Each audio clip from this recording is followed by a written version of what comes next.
So, the dreaded plantar fasciitis has returned.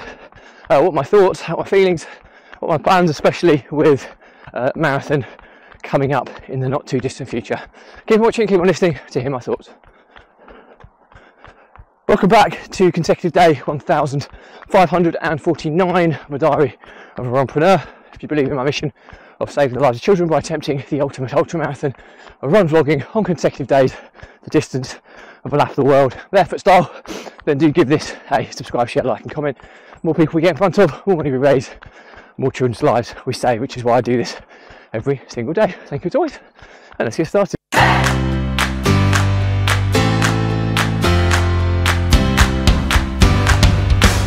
So, consecutive day 1549 of a diary of a Runpreneur, and today's topic is all about plantar fasciitis, or the dreaded plantar fasciitis as runners refer to it as. It's a, if you're not familiar with the condition, it's a familiar occurring or recurring injury that runners experience, which is plantar, which is the sole or the bottom, so it's the sole of your foot, fasciitis, which is fascia, which is the kind of ligaments and tendons and stuff in the bottom of your foot, and itis is inflammation of. Now, it's not a disastrous condition by any stretch. I'm just going past someone, so bear with me a second. Morning. So it's not a disastrous condition in terms of long-term damage or anything along those lines, but it's an inflammation. Okay, so what's the general rule for inflammation is that you generally take anti-inflammatory medication and you rest the inflamed area until it calms down and heals. Well, it's pretty hard to do that if you're it's the sole of your foot. It's very, very difficult to rest the sole of your foot more than for a few hours when you sleep every night. So as a result, it gets a little teeny bit of rest, nowhere near as much as it needs, and then you wake up in the morning and you aggravate it again, and that cycle kind of goes on for usually months. It normally can take, I think the last time I had plantar fasciitis, it took me about 5 months to shift it. So yeah, I'm feeling a little bit down about it, to be honest with you, especially with Loch Ness Marathon coming up at the end of this month, 4 weeks away this weekend, and I was hoping on managing to I was hoping on getting a sub 3 hour 15 marathon. I don't know yet, I'll see how I feel a couple of weeks out, but I think that's feeling like a bit of a long shot now.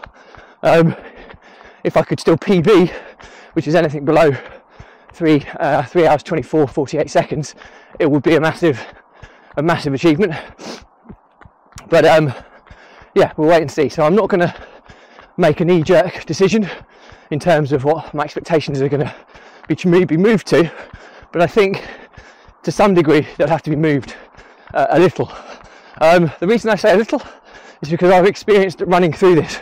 I had it for 5 months and I managed to run through it, which is quite rare, but I think I put that down to my barefoot running footwear, which because I'm ball striking rather than heel striking, a lot of the plantar fasciitis pain occurs on the heel.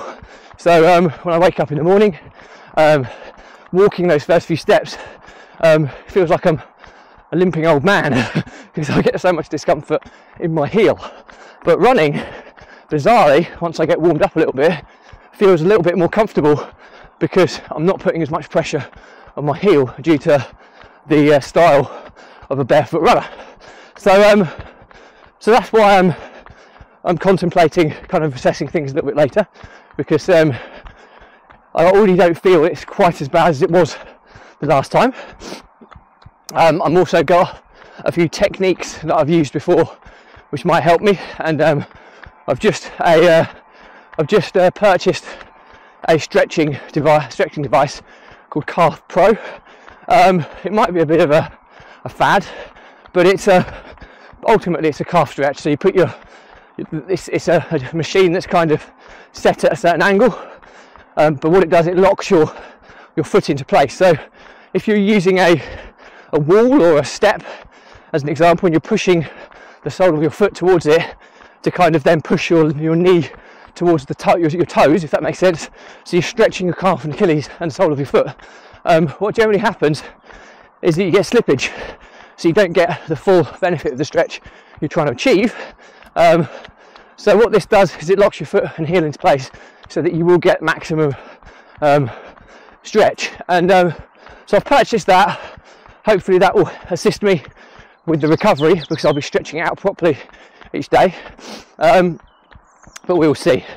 So anyway, the learnings from my diary today are injuries are a part of any sport or exercise, and the kind of minor injuries or the lesser injuries, it's very easy to kind of jump on the whole emotional roller coaster of oh no, I can't go on, this is a nightmare. But in actual fact, when you take a beat, as I like to say, step back and look at the heron straight ahead of me, beautiful. When you take a step back and assess the condition, assess how you're feeling, and you just have to sometimes just adjust your targets and goalposts a little, but it might not be as bad as you originally first thought. Now, every time I mention the words plantar fasciitis to a kind of a runner who has got some experience, you know, they always look at you with dread and kind of anguish, because anyone who's experienced it knows how horrible it is as a running injury. But not everyone's barefoot style runners, and I definitely believe that it's easier to manage being a barefoot style runner as opposed to a traditional conventional runner who runs in normal footwear. So yeah, take a beat, reassess the situation. It might just be that you need to adjust your goals or objectives slightly.